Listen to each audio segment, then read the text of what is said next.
Lewis Carroll wrote that book in 1869, he didn't write it as a children's book because he asked Alice 3 critical questions that all entrepreneurs and all would-be game changers and peak performers must answer at some point in their life.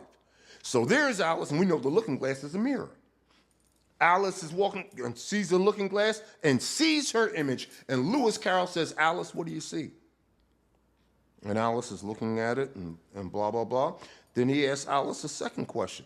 He says, Alice, do you see what you want to see, or do you see what the world wants you to see? Yeah.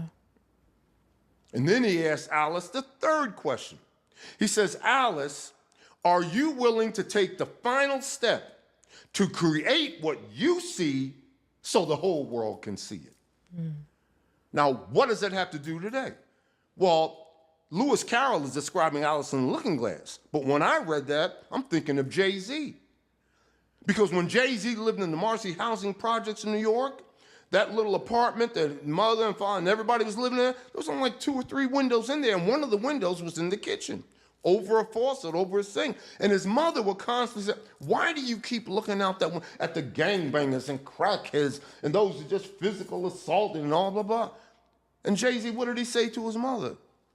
I'm not looking at gangbangers and drug abusers. Mom, that's my future I'm looking at. Because he was willing to take the final step. You ain't got faith, you have nothing.